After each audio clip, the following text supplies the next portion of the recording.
Olá pessoal, tudo bem? Eu sou o professor Diego Andrade, o Diegueira, teu professor de matemática aqui do curso da Zambuja.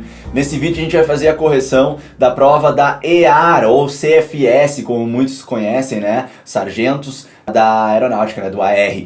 É a prova aplicada em 2019/2, a segunda aplicação de 2019, né? Para ingresso, então, em 2020. Certo, pessoal? Então nós vamos fazer a correção aqui das questões de matemática. Vem com a gente para a gente esclarecer bem essas questões aí. Aqui eu estou com a numeração da prova, tá? Eu estou utilizando aqui a prova divulgada por eles. Então acaba aparecendo já na tela para ti ali o gabarito da questão, segundo eles, né? Mas a gente vai fazer, óbvio, aqui o estudo de como chegar naquela resposta, tá bom? Então vamos lá. Primeira questão aqui, número 49. A figura mostra um paralelogramo sombreado formado pela superposição ou sobreposição de dois retângulos. Tá? Então essas figuras aqui são retângulos, se sobrepõem desse jeito e formam aquele paralelogramo sombreado. Se um dos lados do paralelogramo mede 3,5, então a área dele é... Queremos a área desse paralelogramo.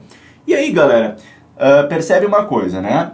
Se esse cara aqui é 6, né? Vamos riscar aqui. Se esse aqui é 6, percebe que isso aqui, ó, é como se fosse uma hipotenusa. Deixa eu pegar uma paralela com ela.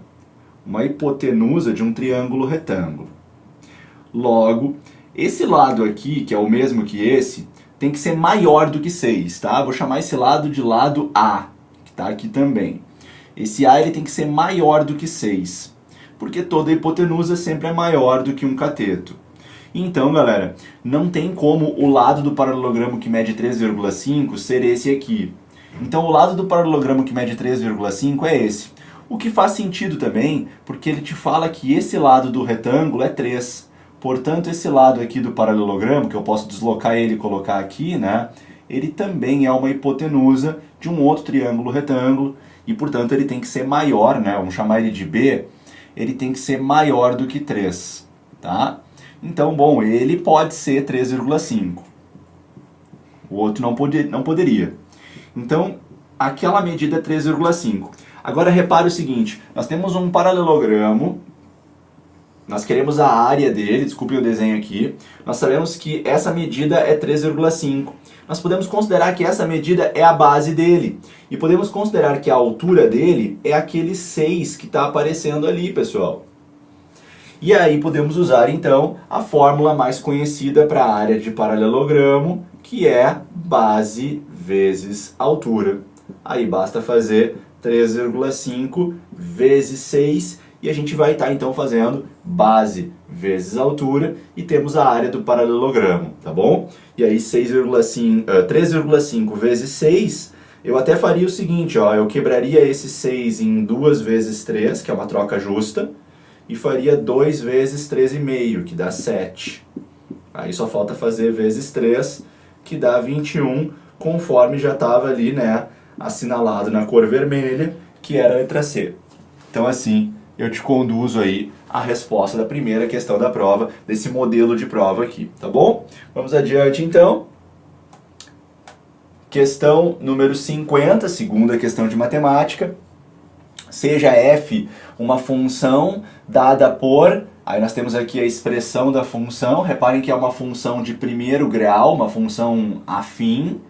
Reparem que esse é o nosso coeficiente angular, né? E esse é o nosso coeficiente linear. E aí nós queremos saber quando que a função é positiva. Então, querer que a função seja positiva é querer que f de x, que é a função, seja maior do que zero. A função positiva. Em outras palavras, como a função f de x ela é igual a menos 2 terços x menos 2, então eu quero que isso aqui, que é a função, seja maior do que zero. E essa é uma inequação que acabou nascendo pra gente, essa inequação aqui é uma inequação de primeiro grau. Uma inequação de primeiro grau, onde a incógnita principal, que é o x, não tem um expoente maior do que 1, ela é facilmente solucionada isolando o x. Eu vou isolar o x aqui. Toma cuidado então que esse menos 2 que está subtraindo, eu posso trazer ele para cá somando. E aí eu tenho então menos 2 terços x maior do que 2. Aí esse 3 aqui que está dividindo, eu posso passar para cá multiplicando. Posso. Só que eu tenho que cuidar uma coisa, ele é positivo. Se ele é positivo, beleza, é só passar para o outro lado multiplicando, não há necessidade de mexer na desigualdade. Eu vou ter menos 2x maior do que 6. Vamos vir para cá agora. Só que agora eu preciso tirar esse menos 2 e passar ele dividindo. E como ele é negativo, a desigualdade tem que virar para o outro lado. Então a desigualdade vai ficar assim. Tá? Então, sempre que tu passa multiplicando ou dividindo, sempre que tu executa uma multiplicação ou divisão numa inequação e o multiplicador, né, e o personagem que está multiplicando ou dividindo, que ele passa para o outro lado, que ele faz a operação inversa, se ele é negativo, então vai ter movimentação aqui da desigualdade, a desigualdade vai inverter, tá bom? Então nós vamos ter aqui 6 dividido por menos 2, menos 3. Então nosso x tem que ser menor do que menos 3 para garantir aquilo que tinha sido solicitado lá no início. Como a gente pode ver ali na letra B, tá? X menor do que menos 3 é o gabarito da questão 50. Certo? Também dá para fazer aqui uma resolução gráfica, botando aqui um eixo x e desenhando a reta, né, que corresponde ao gráfico da função e observando quando que essa reta está para cima do eixo. Mas eu optei aqui por não trazer gráfico nesse momento. Vamos ver essa próxima questão. Terceira questão desse modelo de prova, número 51. Sejam A, B e C pontos da circunferência que tem centro O.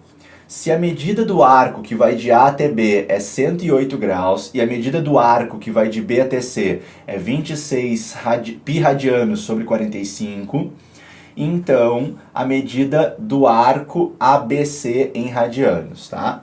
Então, bom, nós temos que esse arco aqui é um arco de 108 graus, beleza. E aí nós temos que esse outro arco aqui, o arco BC, ele mede 26 π sobre 45. Reparem que uma medida está dada em graus e outra está dada em radianos, então era bom que as duas estivessem na mesma unidade, senão a gente pode ter dificuldades. Vamos cuidar que a pergunta ela é feita em radianos, então quem sabe, vamos transformar esse 108 aqui para radianos, fazendo uma regra de 3, uma proporção simples. A gente vai dizer que 108 graus equivalem a x radianos. Tá? E 180 graus equivale a pi radianos. Essa é a equivalência que a gente faz. Eu vou dar uma boa simplificada, dá para simplificar por 36. Fica 13, fica 5. E aí é só passar o pi multiplicando, eu já sei qual é o valor do x. 3π sobre 5. Então quer dizer que esse arco aqui, o arco AB, na unidade radianos, ele é 3π sobre 5 radianos. Beleza. O que a gente quer é a medida do arco ABC. ABC, ou seja, é a soma dos dois. Então, a medida do arco ABC vai ser a soma, né, de 26π sobre 45 com o outro arco que é 3π sobre 5. O que nos resta fazer aqui é MMC, né? Reparem que se fosse 45 aqui embaixo seria perfeito. E para esse 5 virar 45 basta multiplicar por 9, mas não é justo fazer só embaixo, então vou fazer em cima também. É uma forma aí mais prática, talvez, de fazer o MMC, tá, galera? Porque daí eu tenho as duas frações com o mesmo denominador e eu faço isso de uma forma justa. Eu tenho 27π agora, porque eu multipliquei por 9, e eu tenho 45, que pode ser mantido, então, na resposta. Bom, 26 mais 27 vai acabar dando 53, né? Então a gente tem aí 53 sobre 45 sendo a fração que completa corretamente a lacuna. 53 sobre 45, como a gente pode ver ali nas alternativas na letra A, que já estava ali marcada como a resposta certa. Certo, galera? Então aqui está mais uma questão da tua prova. Próxima questão, questão de identidades trigonométricas. Se A é aquela expressão um pouquinho tensa, né, um pouquinho assustadora, e aquela expressão é um número real, isso significa que o ângulo que participa ali, que é intitulado x, esse ângulo não causa problemas de inexistência, né? Porque a gente sabe que alguns ângulos são proibidos para tangente, para cossecante, para secante, mas não é o caso, porque ele está dizendo que aquela expressão A, ela é um número real, e então A é igual a, e aí queremos ver qual das alternativas sintetiza aquela expressão. Vamos tentar simplificar aquela expressão ao máximo, né? Então, uma estratégia que a gente pode fazer é transformar todo mundo em senos e cossenos, tá? É uma estratégia interessante. E também uma outra ideia é separar o nosso trabalho nas duas frações, trabalhar separadamente, tá? Então aqui eu vou trabalhar nessa fração e vou trabalhar nessa separadamente. Deixa eu trabalhar na primeira fração, peraí. Eu tenho 1 mais 1 sobre a tangente. 1 sobre tangente é o inverso da tangente, né? E a tangente, ela é seno sobre cosseno. Aqui está a tangente. Lá na parte de baixo, eu tenho 1 mais a tangente. Beleza. Aí, eu vou então agora observar que quando eu tenho 1 sobre uma fração, eu estou pedindo para essa fração inverter. Ou simplesmente inverte e multiplica, né? E aqui eu tenho o número 1 e aqui eu tenho o número 1.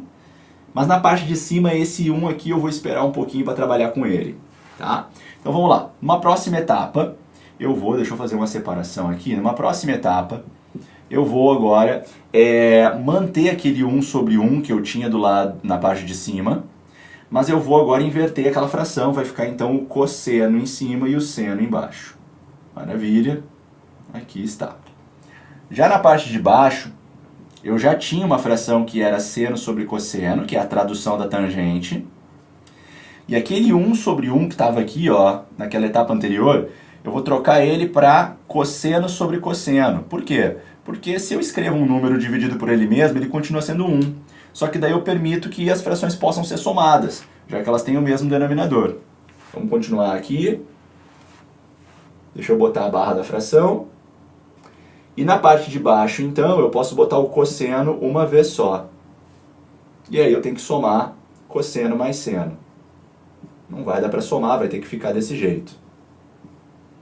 Aí eu fiz, então, com que aquelas duas frações que estavam na parte de baixo, essas aqui, ó, fiz com que elas se juntassem numa só. Agora eu quero fazer a mesma coisa lá em cima. Deixa eu só primeiro fazer um MMC aqui em cima. Como essa fração já era cosseno sobre seno, aquele 1 sobre 1 que estava ali em cima, eu vou transformar ele em seno sobre seno, para que ele possa se transformar em 1 de forma justa e para que ele me permita que essas duas frações possam se somar. Vamos aqui fazer uma nova etapa e vamos ver o que acontece ali em cima. Na parte de cima, então, fica o seno uma vez só e eu fico com seno mais cosseno. Certo. Enquanto que na parte de baixo, eu tenho cosseno mais seno, que na verdade é a mesma coisa que seno mais cosseno, né, galera? Na soma a ordem não importa. Dividido por cosseno.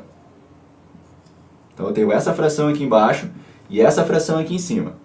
Agora eu vou inverter a fração de baixo e multiplicar pela fração de cima. Então eu vou deixar a fração de cima como ela está, seno mais cosseno sobre seno. E vou multiplicar pela fração de baixo invertida. Vem o cosseno para cima e na parte de baixo vem o cosseno mais seno. Claro que cosseno mais seno é a mesma coisa que seno mais cosseno, né, galera? A soma, ela não causa problema. E aí essa multiplicação aqui me permite esse cancelamento. O que sobra pra gente? Sobra pra gente cosseno sobre seno. E cosseno sobre seno é a mesma coisa que cotangente. Ufa, conseguimos. Aquela primeira expressão, que era a expressão 1, ela nos leva então a cotangente. Eu vou pegar uma tela nova para a gente trabalhar a expressão 2, mas a expressão 2 acho que vai ser mais rápida. A expressão 2 é cossecante dividido por secante. cossecante de x dividido por secante de x. Lembra comigo que a cossecante é o inverso do seno e a secante é o inverso do cosseno. Fazendo essa troca, que é uma troca que geralmente costuma ajudar, trazer tudo para senos e cossenos, costuma facilitar o processo, a gente consegue agora copiar a fração de cima, deixa ela como ela está, e multiplica pela fração de baixo invertida. O que rapidamente nos leva novamente a cosseno sobre seno, ou, equivalentemente, a cotangente de novo. Isso quer dizer que a expressão 2 também é igual a cotangente. Ora, o valor de A é o valor da expressão 1 mais o valor da expressão 2. E esses valores foram apresentados para ti como sendo cotangente ambos. Então, se tu tem cotangente mais cotangente, tu pode dizer que tu tem 2 vezes a cotangente. Certo, galera? Essa questão aqui, então, um pouco mais trabalhosa, né? Mas aqui bem explicado passo a passo para ela. Se tu sentir dificuldade, volta um pouquinho o vídeo, pausa, pega uma folha, vai anotando e tu consegue, então, te familiarizar com essa questão. Como a gente já tinha percebido, a letra D, a nossa resposta, estava ali já marcada e aqui eu te mostrei como chegar até ela, tá bom? Vamos então para a próxima, questão número 53. Na equação, aí temos uma equação algébrica ou polinomial, né? De grau 5. A raiz 1 tem multiplicidade. O que é multiplicidade, né? É quantas vezes a raiz impacta no grau do polinômio, né? A raiz se repete, tem irmãs gêmeas. Vamos ver, para a gente poder ir atrás disso, uma boa estratégia é a gente fazer divisões desse polinômio por polinômios que abatam essa raiz 1, né? Então, o que a gente pode fazer aqui, que eu acho que é mais prático, é o método prático de Briot-Ruffini, ou algoritmo de Briot-Ruffini. Geralmente esse é o nome mais conhecido, né? Também conhecido como dispositivo prático, tá? Que é uma grade que a gente monta e faz uma divisão mais rápida. Então, quando eu tenho certeza sobre uma raiz, eu monto esse esquema, eu coloco aquela raiz aqui, depois eu enfilero os coeficientes do polinômio. Cuidado que se alguém não aparecesse eu deveria colocar um zero, é o caso do x3, tá? O x3 ele não aparece, mas ele precisa ser representado. Depois vem o 10, depois vem o menos 10, e aí vem o 3, tá? Aí o que acontece? A gente baixa o primeiro coeficiente para esse segundo andar, aqui esse andar de baixo, e a gente então multiplica a raiz pelo 2, dá 2, soma com o menos 5, anota o resultado aqui embaixo. Cada vez que um novo resultado surge aqui embaixo, a gente repete o processo. A gente multiplica esse resultado pela raiz e soma com o próximo coeficiente e anota ali embaixo. Então, menos 3 vezes 1 é menos 3, com 0, menos 3. Menos 3 vezes 1, menos 3, com 10, 7. 7 vezes 1, 7. Com menos 10, menos 3. E menos 3 vezes 1, menos 3, com mais 3 dá 0. Esse 0 é sempre necessário. Esse 0 é a confirmação de que a divisão foi exata, tá? Esse 0 é o resto. E aí, esses números que aparecem, eles vão montar pra gente um segundo polinômio, que seria o polinômio, né? 2x na 4, porque agora o grau abaixa uma unidade. Então eu começo com x na 4, menos 3x na 3, menos 3x ao quadrado, mais 7x, menos 3. Esse é um polinômio de grau 4 e ele carrega outras 4 raízes do polinômio original. Uma raiz eu já sei que é 1 pela primeira divisão. Mas o 1 pode ser raiz de multiplicidade 2, 3 ou 4, como as alternativas indicam. Então eu vou novamente aplicar Briot-Ruffini para ver se o número 1 continua sendo raiz, para ver se o resto 0 aparece de novo. Então eu vou repetir esse processo. Eu vou mais uma vez fazer Briot-Ruffini, coloca a suposta raiz ali, coloca os coeficientes que tu está enxergando ali em cima. Eu sempre deixo o termo independente deslocado, embaixo dele tem que dar 0. Se der 0, quer dizer que o 1 é raiz de novo. Então eu baixo o 2, 1 vezes 2, 2, com menos 3, menos 1. 1 vezes menos 1, menos 1, com menos 3, menos 4. 1 vezes menos 4, menos 4, com mais 7, 3. 1 vezes 3, 3, com menos 3, 0. Olha aí, ó. Já estou com multiplicidade 2, né, para o número 1 aqui. Vamos anotar aqui bem antigo aqui, vamos anotar quantas multiplicidades, né, quantas vezes a raiz 1 aparece.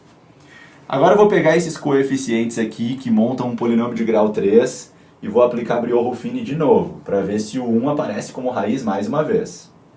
2, 1, menos 4 e 3. Vamos ver se o 1 é raiz pela terceira vez. Baixa o 2, fica 2, com menos 1 fica 1. Fica 1, com menos 4 fica menos 3, fica menos 3, com 3 dá 0. Fechou. O número 1 é raiz de multiplicidade 3. E aqui eu tenho os coeficientes de um polinômio de grau 2. Vamos agora buscar as raízes dele. Briot-Ruffini mais uma vez, testando se o número 1 é raiz desse polinômio aqui mais simples. Baixa o 2, 1 vezes 2, 2, com mais 1, 3, 1 vezes 3, 3, com menos 3, 0. E pela quarta vez deu certo. Então, já conseguimos perceber que o número 1 é raiz de multiplicidade 4.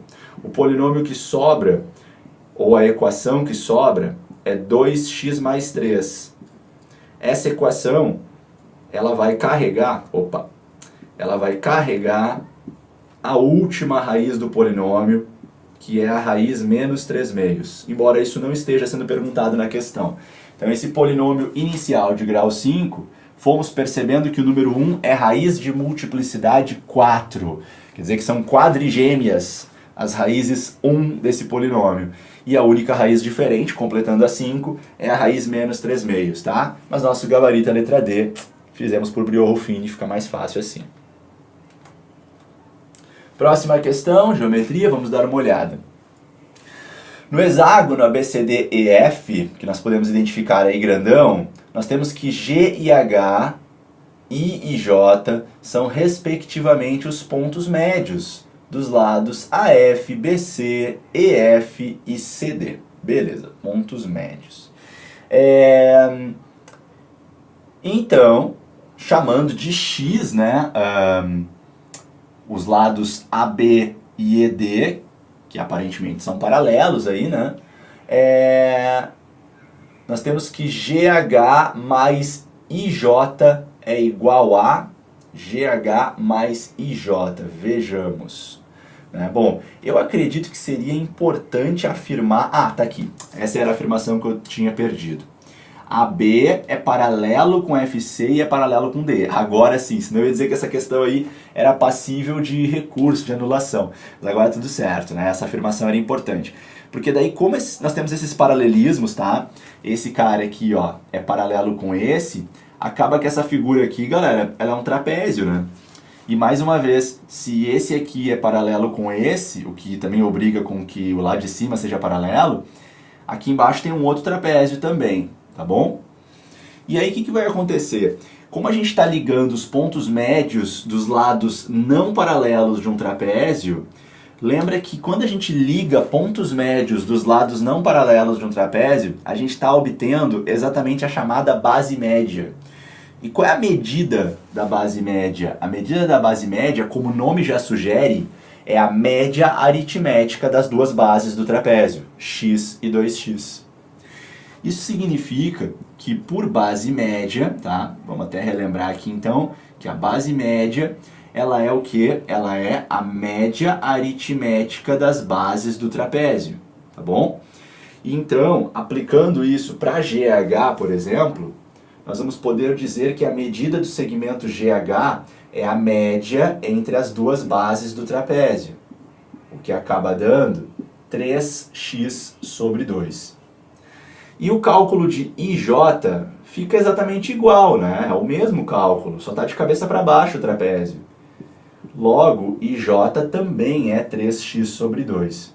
Se o exercício está cobrando de nós a soma GH mais IJ, nós temos tudo para concluir a questão, né? GH mais IJ será igual a 2 vezes de 3x sobre 2, o que, por cancelamento do 2, nos leva a 3x, que nas alternativas, como tu já tinha percebido, é a letra B. Então aqui a gente usou base média de trapézio para resolver essa questão, certo? Fechamos aqui. Vamos agora para a próxima questão 55. Os segmentos AE e BD, vamos achar eles? AE e BD interceptam-se no ponto C. Beleza, dá para ver. E os ângulos B e D são retos, como mostra a figura, ok. Aí uma coisa sempre importante, né, que nem eu tinha falado agora há pouco para ti, né? Se AB e DE são paralelos, qual é a medida de AE? Queremos essa grande medida AE. A gente sabe que de A até C é 2. Então vamos colocar um X aqui. E aí a gente tem como ir atrás desse X, acredito eu, né? Percebe uma coisa. Como esse segmento aqui, ó, vamos transformar ele numa reta, é paralelo com essa outra reta aqui, eu tenho por ângulos alternos internos que esse ângulo aqui é o mesmo que esse. E esse ângulo aqui, galera, que eu estou agora destacando, é o mesmo que esse por OPV. Mas já era suficiente o que eu tinha dito antes para garantir que esses dois triângulos aí, que estão invertidos, né, eles são triângulos semelhantes. Então a gente pode fazer semelhança de triângulos da seguinte forma. Podemos dizer que a hipotenusa do triângulo de cima está para a hipotenusa do triângulo de baixo, assim como o cateto 2, né, que mede 2, do triângulo de cima, está para o respectivo 0,8 lá no triângulo de baixo. Né? E aí então, se eu passar esse 2 para cá multiplicando, o meu x está dando 4 dividido por 0,8. Para a gente não trabalhar com número com vírgula, eu destaco que a vírgula do 4 está aqui, destaco que esse zero está aqui à minha disposição, e quando eu tenho uma divisão e eu igualo o número de casas decimais, eu posso cortar a vírgula, transformando essa divisão em 40 sobre 8, o que me mostra então que o x vale 5. E se o x vale 5, o que ele me cobrava, né, que era a medida do segmento AE, fica sendo 2 mais o 5, que é o x. Então, 7, né, talvez centímetros, enfim, 7 unidades aí é a medida, nos levando para a letra B como gabarito da questão 55. Certo, galera? Então é isso aí para essa questão, essa é a minha sugestão de resolução. Vamos ver a próxima então? Questão número 56. Na figura que representa parte da estrutura de um telhado, é isso? CD, que tá aqui, né, na vertical, é a altura do triângulo ABC, dá pra ver, claro. E CEDF, né, identifica aí, galera, ó, CEDF,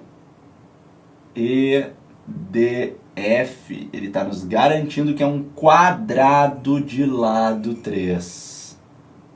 Se é um quadrado, os lados são iguais, os ângulos internos são todos retos e a diagonal corta bem ao meio, 45. 45, tá bom? Vai vir ângulo reto para cá também, né? E se isso aqui é uma altura, então ela forma ângulo reto também com o chão. E aí, como a gente sabe que aqui era 45, porque essa diagonal corta sempre ao meio o ângulo reto, nós temos 45 aqui embaixo também. Ah, ficou meio bagaceiro esse monte de anotação aí, mas vê se deu para mais ou menos entender. Temos um quadrado ali, temos o ângulo de 45 graus aparecendo várias vezes, temos o ângulo reto aparecendo várias vezes. E sabemos que o lado do quadrado é 3. Lembra também que diagonal de quadrado é lado vezes raiz de 2. Então eu já sei que 3 raiz de 2 é a medida CD. Deixa eu continuar lendo, nem li a questão ainda, né? O ponto E pertence ao lado AC, o ponto F pertence ao lado BC. Queremos a área do triângulo grandão, a área do triângulo ABC. Uma dica legal agora é a gente reproduzir só metade do triângulo ABC já que tem muita coisa já riscada no meu desenho, e aproveitar essa informação que eu revisei contigo, que é diagonal de quadrado é lado vezes raiz de 2. Tu vai acabar trazendo, né, o 3 raiz de 2 para cá, certo? E aí, se tu olhar para aquele triângulo inicial que a gente tinha feito lá em cima, aquele triângulo retângulo grandão, lembra que aqui nós tínhamos 45 graus. Quando isso acontece num triângulo retângulo, o outro ângulo também é 45, até pela soma dos ângulos internos. E uma dica muito útil para triângulos, retângulos, né, é lembrar que quando a gente tem triângulo retângulo e os ângulos agudos são 45, os catetos têm a mesma medida, são do mesmo tamanho. Então quer dizer que aqui embaixo também é 3 raiz de 2. Voltando na figura original, aquele 3 raiz de 2 ele acaba sendo metade da base do triângulo grandão. A outra metade é igual. Fazendo um desenho agora talvez mais limpo, nós temos o nosso triângulo ABC bem dominado, porque a gente sabe que a base dele está medindo então 3 raiz de 2 mais 3 raiz de 2, o que dá 6 raiz de 2. E a altura do nosso triângulo está medindo 3 raiz de 2. E aí nós podemos aplicar a fórmula mais conhecida para cálculo de área de triângulo, que é base vezes altura dividido por 2. Né? Aí quando a gente multiplica as raízes, a gente acaba chegando em raiz de 4, né, galera? E 6 vezes 3, 18. E a raiz de 4 é 2, então já vou cortar aqui, ó, fazendo com que a nossa resposta tenha dado 18. Tem isso nas alternativas? Tem, tá lá. Letra C, essa é a nossa resposta para a questão 56, tá bom? Usando aí o nosso conhecimento sobre quadrados e triângulos retângulos, a questão fica bem tranquila. Vamos avançar então. Questão 57, trigonometria circular. Vamos ver aqui. Se seno de 10π sobre 7 é x, então o seno de 3π sobre 7 e o seno de 4π sobre 7 são o quê? Vamos dar uma olhadinha aqui num círculo trigonométrico, tá? Então, no círculo trigonométrico, lembra que uma volta completa são 2π e meia volta é π. E então, o que acontece com o 10π sobre 7, né? Pensa uma coisa comigo. Aqui tu tem o π. Tá? Aqui tu tem o π. Mas o π, ele é, vamos escrever aqui embaixo, o π ele é π sobre 1, né? Tem o número 1 aqui, tem o número 1 aqui se tu quiser. Tu pode escrever assim, é desnecessário, mas não é errado. E às vezes é interessante fazer isso. Quando a gente escreve desse modo, a gente tem uma fração e a gente pode obter uma fração equivalente multiplicando em cima e embaixo pelo mesmo número. Eu vou multiplicar por 7, porque eu quero ver o que acontece quando o 7 vai parar lá embaixo. Ah, então o 7π sobre 7 é esse cara aqui, ó. Ele é o 7π sobre 7. Vamos até anotar ele desse jeito. Isso vai me ajudar mais, porque todas as minhas frações estão sobre 7. Agora pensa uma coisa comigo, tá? O 7π sobre 7, ele tá bem ali, né? Bem no eixo x, né? E lembra que o seno ele é a altura do ponto. Então quer dizer que o seno de 7π sobre 7 é 0, porque a altura desse ponto é 0. Aí o que vai ser o 10π sobre 7, né? Digamos que se eu desse mais uma volta completa, ó, mais uma volta completa, eu teria o 14π sobre 7. Eu dobrei aquele ângulo. Tá, o 10π sobre 7, ele vai estar mais ou menos por aqui, né? Quer dizer que ele está afastado desse 7π sobre 7, ele está afastado 3π sobre 7 radianos. O afastamento foi esse. Por quê? 7π sobre 7 mais 3π sobre 7 dá exatamente 10π sobre 7. E esse ponto tem uma certa altura no eixo y, que é o seno, e essa altura, então, ela está sendo chamada de x. Então, pelo visto, eu já sei que esse x ele é um número negativo. Tá? Bom, o que acontece agora? As alternativas são todas elas falando que a resposta vai ser x ou menos x. Isso significa que esses outros senos que foram pedidos, eles vão ser simétricos do seno que nós temos agora na nossa frente, tá? Então vamos lembrar do seguinte. Onde é que está o simétrico desse ângulo aqui no quarto quadrante?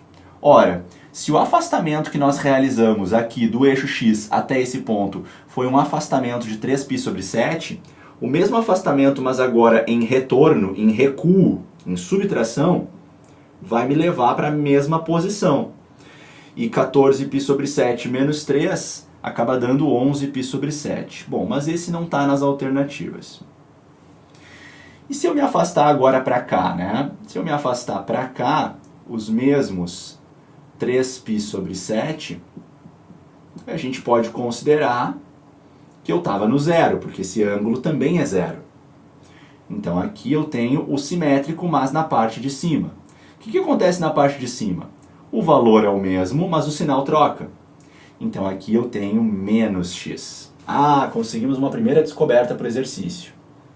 O seno de 3π sobre 7, então, ele é o negativo daquele outro. Ele é simétrico porque o afastamento é o mesmo, só que ele está lá em cima, então ele troca sinal. Tá? Eu sei que é um pouco incômodo a gente colocar um sinal de menos lá em cima, mas lembra que a letra x ela esconde um número, e esse número pode ser negativo. É o que está acontecendo aqui para fazer sentido o exercício. Esse número é negativo, e se tu colocar um negativo na frente dele, negativo com negativo fica positivo. Então ele está no lugar certo, tá tudo certo aí. Resta a gente pensar no 4π sobre 7, né? O que a gente pode fazer?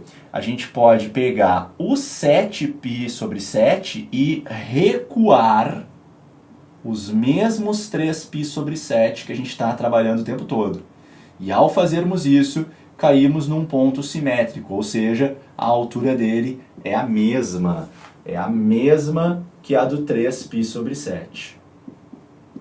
Por isso, esses dois senos nos levam para o mesmo valor, que vai ser chamado então de menos x. As duas respostas são menos x, e por isso a letra D é o gabarito. Essa questão então é um pouco mais difícil, aí, um pouco mais chata dentro aí das teorias da trigonometria circular, para quem tem dificuldade de matemática. Eu acho bonitinha essa questão. Então, vamos agora para a próxima, questão número 58. Vejamos o que nós temos aqui. O ponto O1 é o centro da circunferência 1, que tem raio medindo 6, e o ponto O2 é o centro da circunferência 2, que tem raio medindo 2. O segmento AB é tangente à circunferência 1 em A e passa por O2. Legal. Se O1, O2 mede 10 centímetros, quanto que mede AB? Que legal essa questão. Primeiro ele fala pra gente que se a gente ligar A com B, olha só o que acontece quando a gente liga A com B. A gente tem um segmento que ele é tangente, então eu até vou esticar ele um pouquinho mais para reforçar essa ideia de tangência. Ele é tangente à primeira circunferência no ponto A, tá? O segmento AB, e ele passa por cima do centro O2, o centro da segunda circunferência. Certo. Bom, nós queremos a medida de AB, então eu vou chamar de x essa medida de AB. Não, eu vou chamar de x, na verdade, a medida AO2. Por enquanto eu vou chamar de x essa medida, tá? O que vai faltar? Vai faltar esse pedacinho aqui, e esse pedacinho aqui é o raio do segundo círculo, que é 2. Então, se eu achar o x, é só somar 2 e acabou a questão, fica bem fácil. Agora vamos atrás do x. E aí, o que eu vou fazer para ir atrás do x? Eu posso ligar aqui os dois centros, porque ele conta pra gente que a distância entre os dois centros é 10. Maravilha. Ele também conta pra gente que o raio da primeira circunferência é 6. Opa, o raio é 6. E tu tem que te lembrar das tuas aulas de geometria plana, das aulas que tu fez com a gente, que sempre que a gente tem tangência, uma reta tangenciando um círculo, o raio traçado no ponto de tangência será perpendicular, vai fazer ângulo reto com o segmento tangente. O que nos traz aqui um triângulo retângulo e nos permite o teorema de Pitágoras. Então, aplicando o teorema de Pitágoras, nós temos que ali surgiu um triângulo retângulo para a gente, né? Nós temos que a hipotenusa é 10, nós temos que os catetos são 6 e x, e sem grande dificuldade tu consegue descobrir o valor do x. Aqui a gente está chegando em x ao quadrado é igual a 64, portanto x é 8. Também, né, dependendo da tua experiência aí com as nossas aulas ou com questões parecidas, tu já memorizou o famoso triângulo retângulo 6, 8 e 10, então tu já sabia que o x era 8.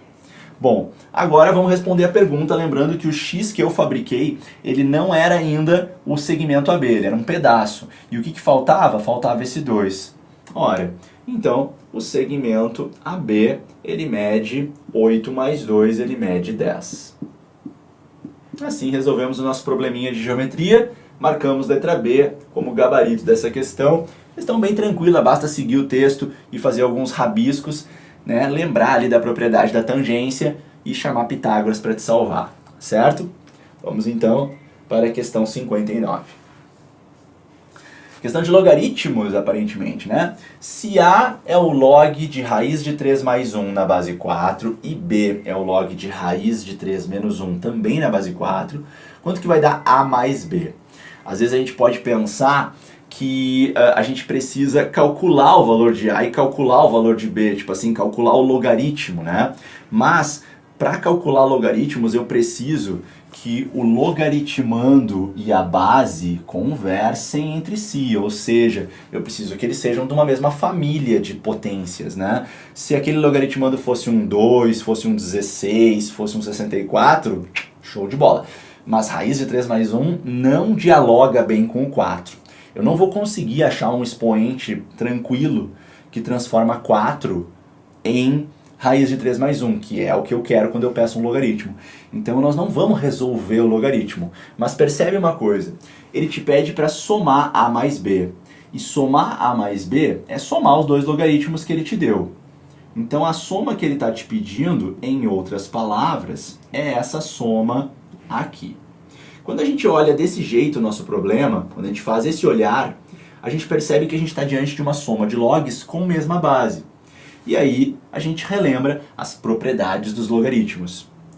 Quando a gente tem uma soma de logaritmos com mesma base, isso é equivalente a um único logaritmo que pega os dois logaritmandos e multiplica.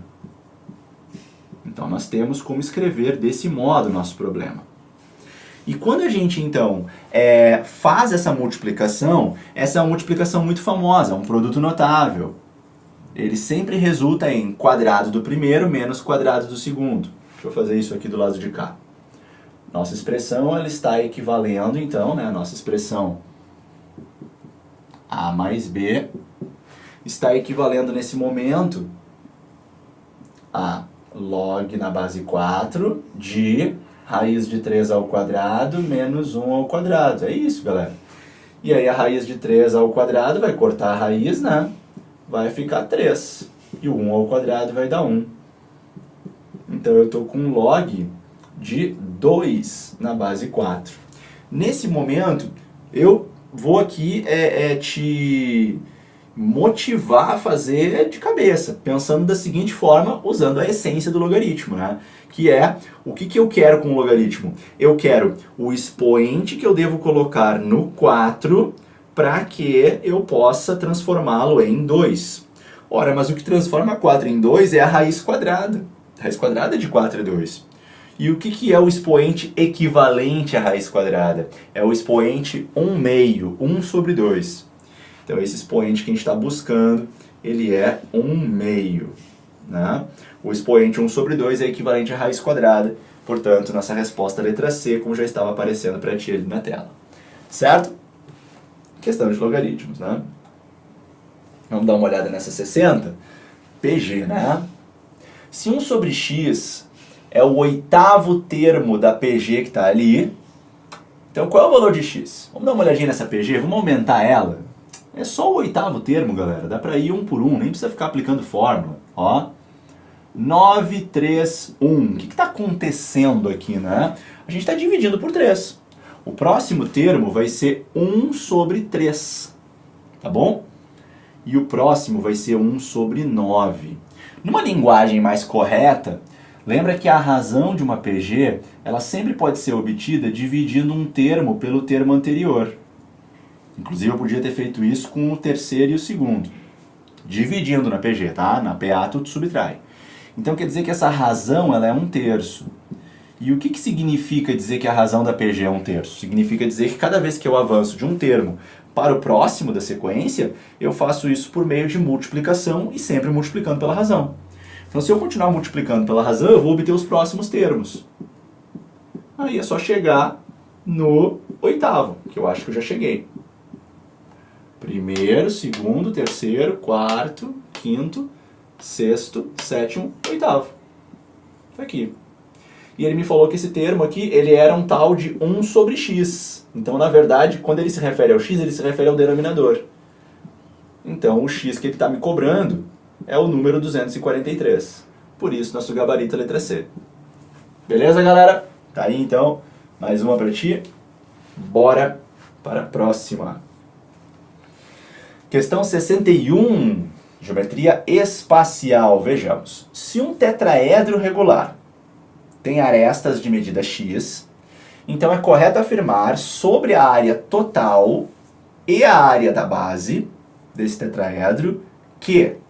E aí essa medida x nem vai influenciar. O que tu precisa saber para essa questão? Tu precisa entender o que é o tetraedro regular, né? Ter tido alguma aula que o professor te apresentou o que é um tetraedro regular. Um tetraedro regular é uma pirâmide muito especial que apresenta na sua estrutura 4 triângulos equiláteros, tá? Aqui eu tento fazer uma representação 3D dela. Imagina que esses 3 vértices A, B e C estão apoiados sobre uma mesa, estão todos no solo. Mas esse 4º vértice D não está no solo, ele está elevado. Então aqui tu teria uma base aqui no chão, tá? Uma base triangular e 3 outros triângulos fazendo a lateral e se encontrando num vértice lá no alto, tá bom? Mas se a figura é tetraedro, ela é formada por 4 triângulos. Agora, se ela é um tetraedro regular, então os 4 triângulos são idênticos e são equiláteros. Ora, o que é a área da base? A área da base é aquela área daquele triângulo que está lá embaixo, é a área de um triângulo equilátero. Né? É a área de um triângulo equilátero. E o que é a área total? A área total é a área dos 4 triângulos equiláteros. Ora, é 4 vezes a área da base. Tá? Aí, a letra C, ela faz uma brincadeira com essa igualdade. Ela passa o 4 dividindo e avisa que a área da base é igual à área total dividida por 4. Tudo bem, tá certo. É só passar o 4 dividindo. Por isso a letra C é a nossa resposta. As outras não estão apresentando uma relação correta aí entre a área da base e a área total. Certo, galera? Questão 61, então, bem tranquilo, conhecendo aí a estrutura chamada tetraedro regular. Questão 62, vejamos. Se a equação da reta R é 2x mais 3y menos 12 igual a 0, então seu coeficiente linear, quando a gente fala de coeficiente linear, a gente está falando do B da forma reduzida da equação da reta. E o que é a forma reduzida? É quando a gente tem o y isolado e positivo. E quando a gente apresenta a equação nessa forma reduzida, esse coeficiente que se posiciona aqui é o coeficiente linear. Bom, feita essa revisão, tudo que nós temos a fazer é pegar a equação que nos foi dada, isolar o y e identificar qual é o número que vai ficar isolado. Então vamos fazer isso. 2x mais 3y menos 12 igual a 0. Queremos isolar o y. Então eu vou deixar o 3y aqui. Vou levar o 2x para lá trocando o sinal e o 12 também. Em seguida, vou dividir todo mundo por 3, né? Que seria o correto, né? Eu costumo falar aí, porque me viciei assim como vocês, a falar passa para lá, passa para cá. Mas na verdade o certo é dividir toda a equação por 3, causando um cancelamento e fazendo uma operação justa. Assim o nosso y ficou isolado e a nossa expressão acaba ficando com essa cara. E 12 dividido por 3 eu consigo fazer, dá 4. Então agora eu transformei a minha forma de equação, que era uma forma geral, para a forma reduzida. E na forma reduzida, o b aparece fácil pra gente. Então, nosso coeficiente linear é 4. Uma outra dica legal para tu obter coeficiente linear numa equação de reta é trocar o x por zero, porque o coeficiente linear ele é exatamente isso. Ele é a altura do ponto, ou o y do ponto, cujo x é zero. Seria um caminho bem rápido também, né? Trocava o x por zero ali naquela conta, isolava o y e rapidinho tu descobria que o y era 4, portanto o coeficiente linear era 4, tá bom? Então assim, letra D.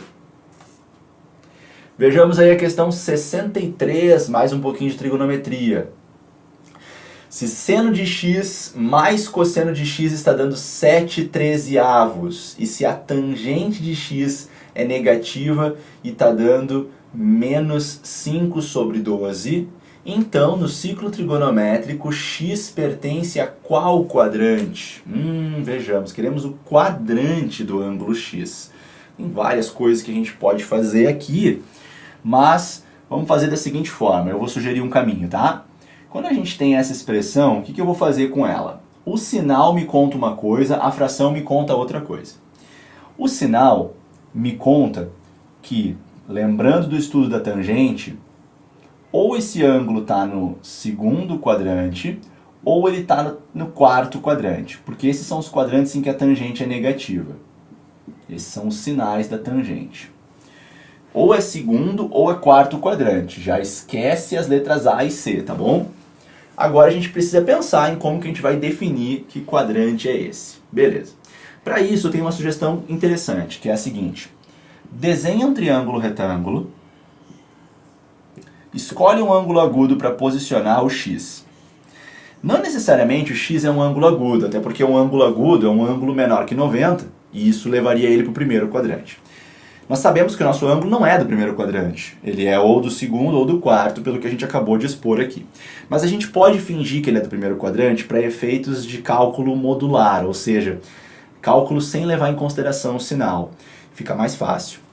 Agora, eu lembro contigo o seguinte, qual é a regra da tangente? Qual é a definição de tangente num triângulo retângulo? É cateto oposto sobre cateto adjacente. Assim eu sei que nesse triângulo retângulo auxiliar que eu estou aqui trazendo para me ajudar, os catetos são 5 e 12. Fazendo Pitágoras ou lembrando do famoso triângulo 5, 12 e 13, eu sei que a hipotenusa é 13.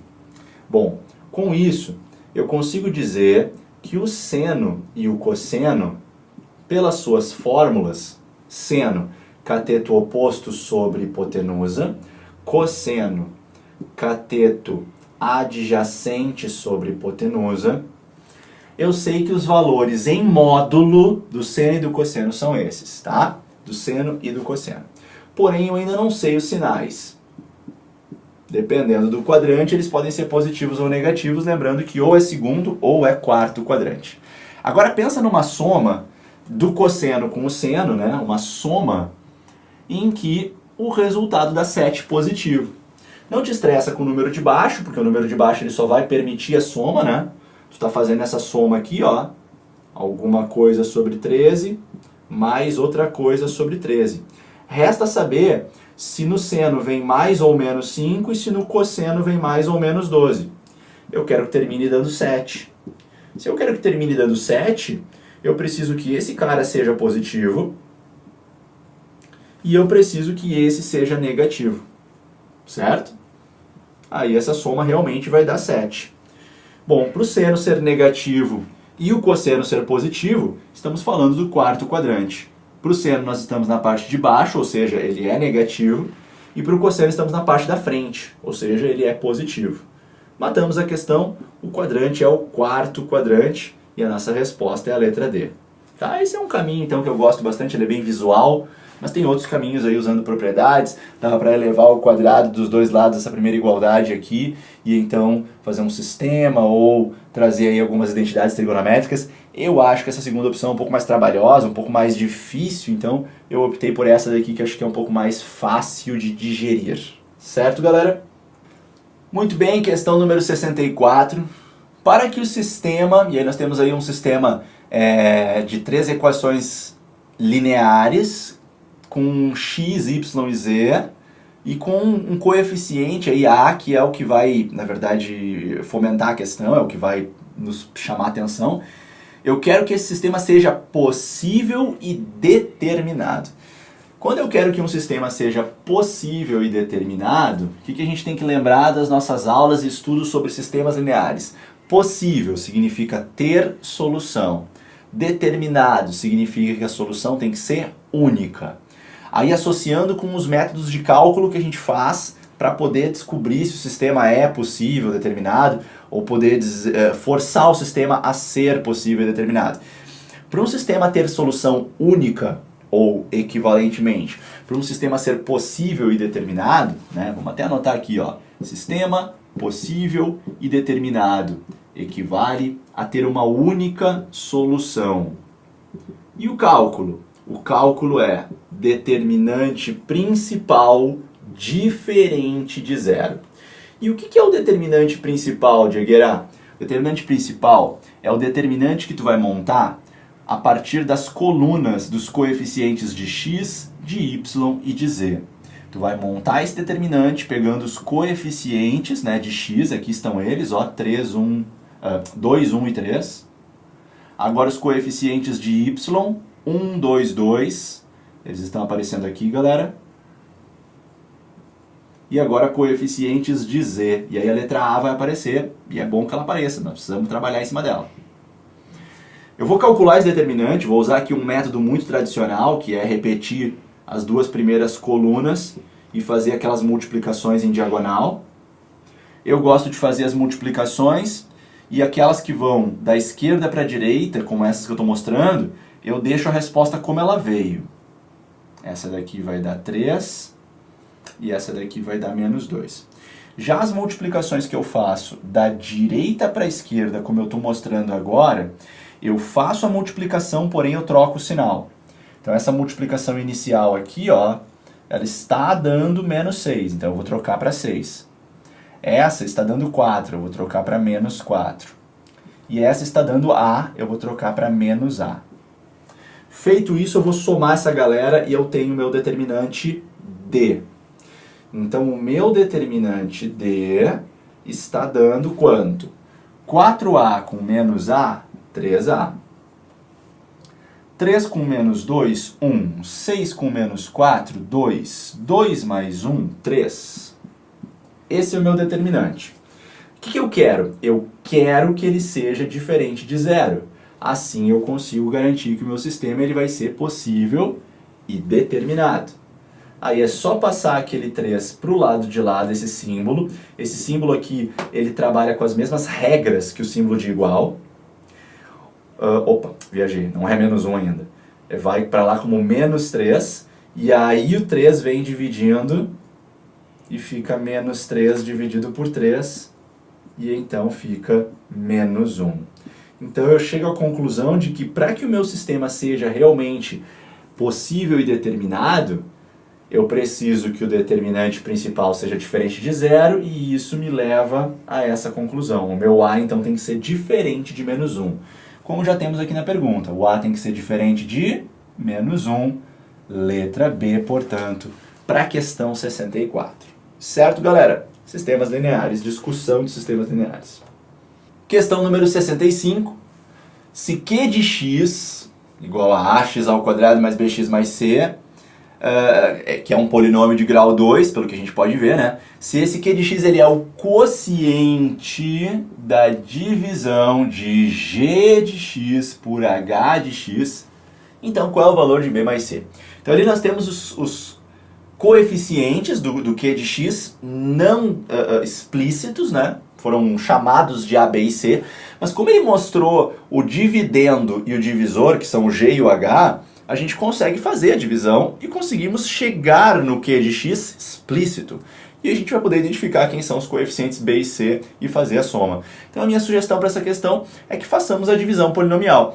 Inclusive ela poderia ser feita por Briot-Ruffini, como fizemos já na outra questão. Mas eu vou fazer aqui a divisão clássica, a divisão tradicional, tá? o método de Euclides, para que a gente possa também ver o outro método, já que na outra questão nós já treinamos Briot-Ruffini. Então eu vou fazer aqui a divisão do polinômio 6x ao cubo menos 5x ao quadrado mais 7x menos 4 pelo polinômio x menos 1. Como que faz?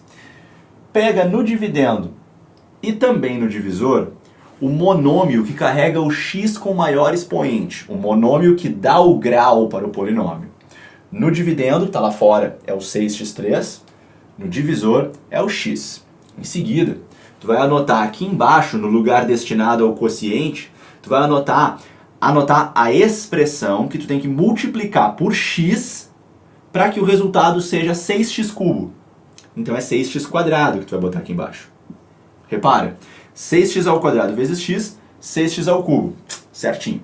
Agora a gente vai pegar essa expressão que surgiu aqui embaixo, vamos efetivamente multiplicar pelo x, mas também vamos multiplicar pelo menos 1. E os resultados nós vamos anotar aqui embaixo. Porém, trocando o sinal. 6x ao quadrado vezes x, 6x ao cubo. Vem para cá como menos 6x ao cubo. 6x ao quadrado vezes menos 1, menos 6x ao quadrado. Troca o sinal, mais 6x ao quadrado. Fechou as multiplicações? Passa um travessão aqui e então soma as duas linhas, sempre observando esse cancelamento no canto esquerdo, ele é necessário. De resto, vê o que vai dar. Aqui dá x ao quadrado e o 7x e o 4 apenas descem para uma nova etapa. Agora, começa tudo de novo. Trabalhando agora no x ao quadrado. Eu vou botar um x aqui embaixo, porque x vezes x dá x ao quadrado. Mas quando eu faço as multiplicações, o sinal troca. X vezes menos 1, menos x. Vem para cá como mais x. Né? X vezes menos 1, menos x. Aqui mais x. Então eu estou chegando em 8x menos 4. Uma última etapa vai caber aqui, na qual eu vou botar o 8. 8 vezes x, 8x. Vem para cá trocando de sinal. 8 vezes menos 1 seria menos 8. Vem para cá trocando de sinal. O cancelamento clássico. E esse resultado que está aparecendo aqui para ti é o resto da divisão, que é um polinômio de grau 0. Tudo certo. Aqui está o nosso querido. Esse é o quociente. Um polinômio de grau 2. Portanto, estamos enxergando com clareza que o coeficiente A é 6, o coeficiente B é 1, está aqui ele, o coeficiente C é 8, e como ele pediu para a gente a soma, essa soma está dando 9.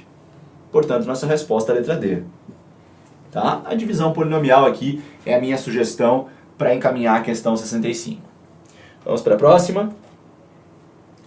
Questão 66. Considere o histograma e o ponto médio e a frequência absoluta da classe modal. São tanto e tanto, respectivamente.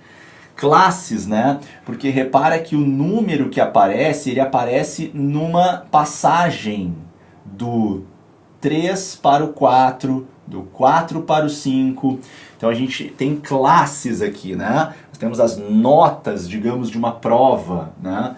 Então, por exemplo, duas pessoas tiveram nota entre 3 e 4, né? De 3 a 4.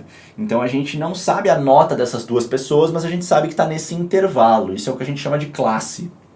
Classe modal será a classe que teve a maior frequência, ou seja, que teve a maior quantidade de pessoas ali dentro, de resultados ali dentro.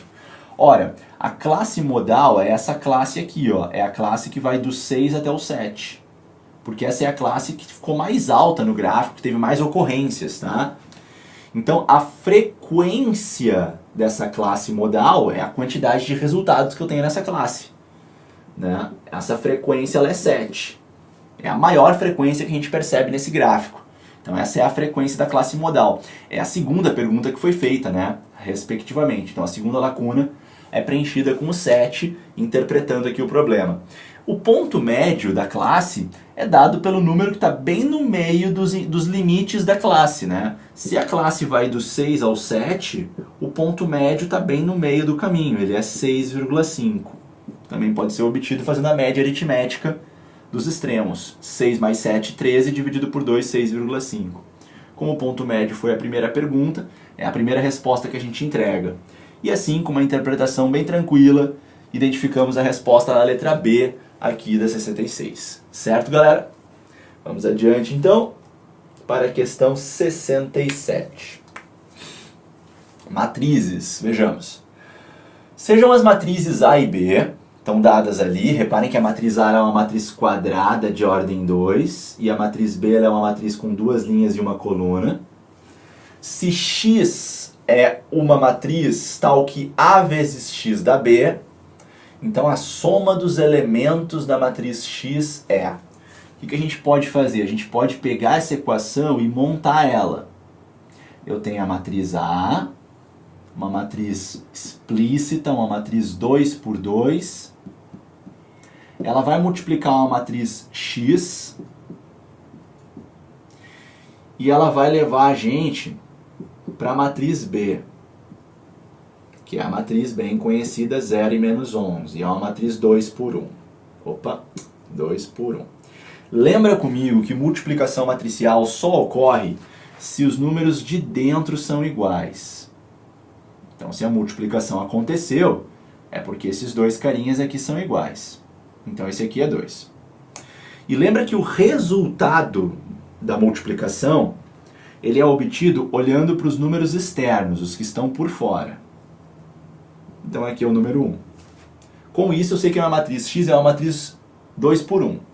Eu vou dizer que os elementos dela, como eu não conheço, eu vou chamar eles de X e Y. E ao executar a multiplicação matricial, como treinamos, linhas por colunas, eu vou fazer 1 vezes x, mais menos 3 vezes y, e isso vai me levar a esse termo aqui, ó. Depois, se eu fizer a segunda linha pela primeira coluna, eu vou chegar nesse termo. E aí eu estou fazendo 2 vezes x e juntando com 5 vezes y. Isso vai me levar para menos 11. Bom, assim eu acabo caindo da equação matricial num sistema de equações. Um sistema tranquilo de responder. Eu faria a resolução multiplicando a primeira linha por menos 2. Se nós multiplicarmos a primeira linha por menos 2, ela acaba ficando desse modo. Reparem que o zero também foi multiplicado, mas ele não se altera. Não vejo necessidade de nenhuma modificação na linha de baixo, porque assim eu já consigo fazer uma soma das duas linhas com vistas ao cancelamento do x, cancelamento temporário. Somando os y, eu chego em 11y é igual a menos 11. Menos 11. O que faz com que o y seja menos 1. Agora é só voltar numa das equações, eu vou voltar na primeira, essa primeira aqui, ó, que está mais fácil, e vou trocar o y por menos 1 para a gente poder achar o x. Mas eu vou pegar uma tela nova para a gente não ficar se apertando aqui. Então, se x menos 3y é 0, mas y é igual a menos 1, então x menos 3 vezes menos 1 está dando 0. Menos 3 vezes menos 1 dá 3. Então o x é menos 3. Agora que eu sei quem é o x e sei quem é o y, eu respondo qualquer pergunta. A pergunta que foi feita é qual é a soma dos elementos da matriz x. Se a matriz x, agora eu sei, é essa matriz aqui, ó, esse é o elemento x, esse é o elemento y, então a soma que ele me pediu é menos 3 somando com menos 1, o que dá menos 4. Voltando na tela anterior, a letra A nos agrada e é ela que a gente marca. Então assim, fechamos mais uma questão aí da prova EAR, né, de acesso a EAR aí, para o ano de 2020, né? Segundo concurso para 2020, prova aplicada no final de 2019. Vamos lá então, questão 68.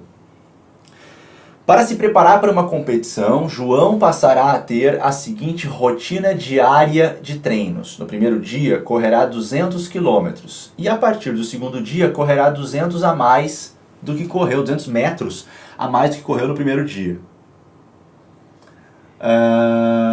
No dia anterior, desculpa. Assim, a distância total que João correu nos 10 primeiros dias de treino. Bom, eu vou trabalhar em metros. Não, vamos trabalhar em quilômetros, melhor. né? 200 metros é a mesma coisa que 0,2 quilômetros. Isso é o que ele corre a mais a cada novo dia de treino. Então, no primeiro dia de treino, ele corre 5 quilômetros. No segundo, ele corre 0,2 quilômetros a mais. E assim por diante, essa é a regra do exercício. Ora, essa sequência de quilometragens a cada dia está constituindo uma PA, uma progressão aritmética, que é uma sequência de números que vai aumentando de forma constante, sempre aumentando a mesma quantidade. Nós temos então uma PA cuja razão dela é 0,2. A razão é aquela soma que a gente vai fazendo a cada passagem para o próximo termo. Identificando os personagens dessa PA, nós temos que o nosso primeiro termo é 5, nós temos que a nossa razão ela é 0,2. A questão está nos pedindo a soma dos 10 primeiros termos. E aí eu relembro contigo que soma de termos de uma PA, ela é calculada fazendo o primeiro mais o último, multiplicando essa quantidade, essa soma pela quantidade e dividindo o resultado por 2. Essa é a fórmula para a soma de termos de uma PA. Fórmula extremamente importante aí, né, em qualquer prova que pode cobrar a progressão aritmética. Bom, nós queremos a soma, porém a soma vai pedir o primeiro termo, a gente sabe quanto é 5. Vai pedir a quantidade, a gente sabe, são 10 termos. Mas vai pedir também o 10º termo, que nós não temos ainda. Então vamos primeiro achar o 10º termo. E para achar o 10º termo, a gente tem que usar um outro recurso das progressões, que é o seguinte recurso. O 10º termo é o primeiro adicionado de 9 razões. Porque se eu pegar o primeiro termo e somar 9 razões a ele, eu levo ele até o 10º. É isso que eu quero. Então o 10º termo, ele é o primeiro mais 9 vezes a razão. Isso acaba dando 5 mais 1,8. E isso acaba dando 6,8. Essa é a quilometragem percorrida por ele no 10º dia. Mas cuidado, não foi essa a pergunta. Pelo que eu li, deixa eu até revisar, a pergunta é quanto que a distância total que ele correu nos 10 primeiros dias. Não o que ele correu no 10º dia. Então, vamos agora aplicar essa fórmula, porque agora a gente tem tudo. Soma dos 10 primeiros elementos de uma PA. É o primeiro mais o último vezes a quantidade dividido por 2. Bom, eu vou somar ali dentro primeiro. E aí eu tenho 11,8 vezes 10 dividido por 2. Eu vou agora dividir por 2. A metade de 118 é 59, né? Isso. Só que como tem uma casa decimal, é 5,9. Bom, na verdade, multiplicando por 10 é 59 mesmo. Então, 59 quilômetros é a soma das quilometragens aí percorrida por esse personagem nos 10 primeiros dias, tá bom? Por isso nossa resposta é a letra C. Não deixa ela te enrolar não, hein? 59,0 é a mesma coisa que 59, tá? Então tá tudo certo. Questão 69, começamos a chegar perto do fim dessa prova, né? A 72 é a nossa última questão de matemática. Há um conjunto de 5 valores numéricos cuja média é 40. Se for adicionado 5 ao primeiro desses valores e mantidos os demais, a nova média será... vejamos. Então, nessa questão, um dos valores vai aumentar 5 unidades. Mas nós vamos continuar com 5 números. Então, é uma média aritmética com 5. A gente pode pensar o seguinte, tá?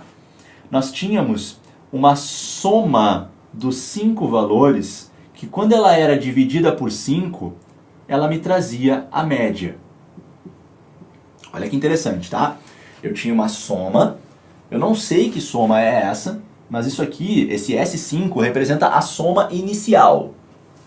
Se eu passar esse 5 para lá multiplicando, eu vou descobrir que aquela soma inicial, ela dava 200.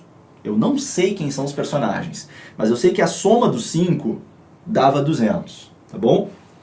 Ora, se um deles vai receber um acréscimo de 5 unidades, quer dizer que a nova soma, como é que eu vou representar ela? Vamos botar uma estrelinha aqui.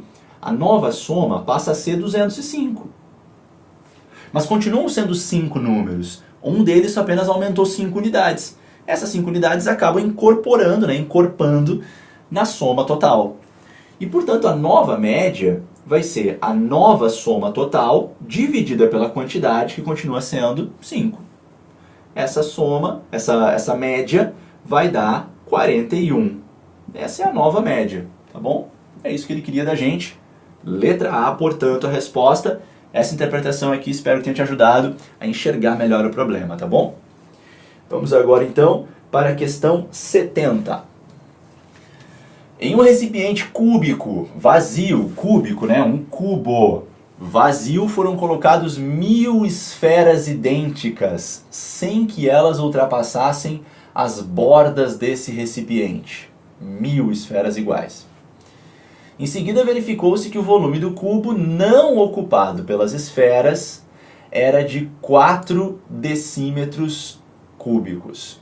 Se internamente as arestas do recipiente medem 20 centímetros, o volume de cada esfera é quanto? Ah, que legal essa questão.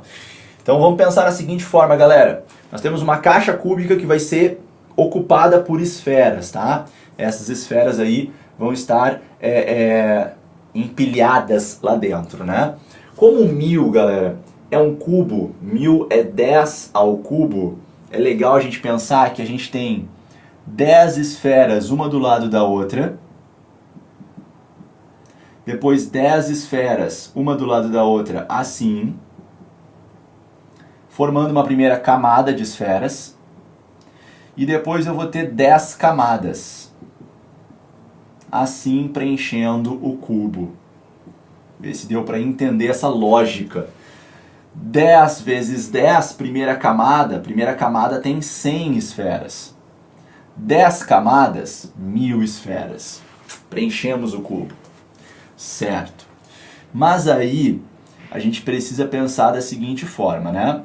O espaço interno, ele é um espaço de 20 centímetros. A aresta interna mede 20 centímetros. Beleza.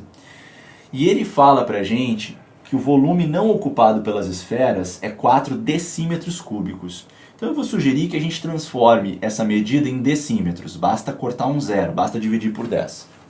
Isso quer dizer que a aresta do cubo, ela mede 2 decímetros. Com isso, eu consigo calcular o volume interno do cubo. O volume total do cubo, ele vai acabar sendo 2 ao cubo, ou seja, 8 decímetros cúbicos. O volume não ocupado pelas esferas foi dado como 4.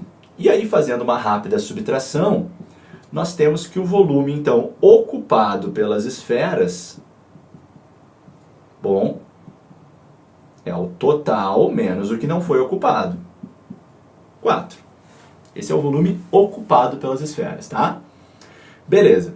Agora, se esse é o volume ocupado por 1000 esferas, 1000, o volume de cada esfera em centímetros cúbicos, que é o que ele quer, vai ficar como? Bom, eu tenho que dividir isso aqui por 1000, para eu saber o volume de cada esfera.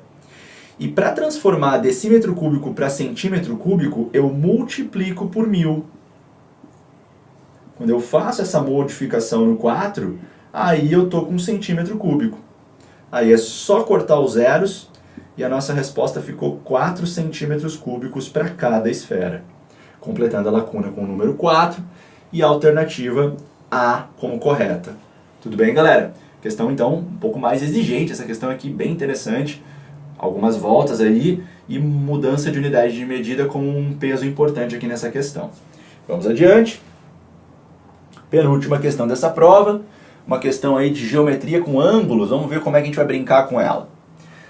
No triângulo ABC da figura, x é a medida de um ângulo interno, certo? Z e W são as medidas de dois ângulos externos, certo? E nós sabemos que Z mais W é 220 e Z menos 20 é igual a W. Então o X é o quê? E as alternativas brincam com um suplemento e complemento. Mas olha só, galera, ele deu para ti duas equações com Z e W que te permitem resolver um sistema, né? Ele te disse que Z mais W é 220 e ele te disse que Z menos 20 é W. Ora, se tu fizer uma pequena permuta entre esses dois personagens na segunda equação, tu reescreve teu sistema assim, ó. A primeira eu não vou mexer. E a segunda, como o W veio para cá, ele veio negativo, como o 20 foi para lá, ele foi positivo, eu acho que agora é uma boa ideia somar as duas equações. Somando as duas equações, deixa eu fazer isso do lado de cá. Eu vou ter 2Z, porque eu fiz Z mais Z, né? O W se cancela. E eu tenho 240 como soma do lado direito. Passo 2 dividindo, o Z vale 120 graus. E se eu tiro 20 graus do Z, vira o W. Então o W vale 100 graus. Beleza. Se o W vale 100, o vizinho dele vale 60. Porque eles são suplementares. Não, 80 então, desculpa, 80. Se o Z vale 120, agora sim, o vizinho dele vale 60. 60 mais 80, 140. O X vale 40. Por sinal, 40 é o suplemento, é o que falta para fechar 180, no 140. Então a nossa resposta correta é a letra C, tá bom? O X é o 40, e isso é a mesma coisa que 180 menos 140, ou seja, suplemento de 140. Bateu certinho ali com a letra C, tá bom? Então, com um sistema de equações saiu bem tranquila a resposta. E aí só lembra, né, que complemento é o que falta para somar 90 graus e suplemento é o que falta para somar 180 graus, certo? Vamos então para a nossa última questão da correção dessa prova. Temos pontos aí do plano, então a analítica parece ser o conteúdo. Vejamos. Sejam A e B e M pontos do plano cartesiano. Se M é o ponto médio de A mais, do segmento AB, qual é o valor de A mais B? Questão muito direta, sem nenhuma complicação, apenas aplicar o conceito de ponto médio, né? Percebe que o A que está ali, né, esse A minúsculo aqui, ele é o X do ponto médio. Como é que se acha ponto médio? A gente pega as coordenadas, soma e divide por 2, faz a média entre elas. Então aqui eu estou chegando em menos 3 meios como valor do A. O B é o Y do ponto médio. Como que faz? Pega os Y e faz a média entre eles.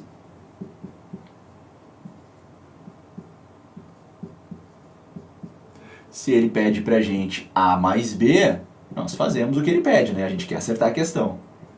Menos 3 sobre 2 mais 1 sobre 2 acaba dando menos 2 sobre 2, que acaba dando menos 1. Tá aqui então a nossa resposta. O gabarito é a letra B. E assim a gente encerra mais uma correção aqui de provas no teu canal do Cursos Azambuja.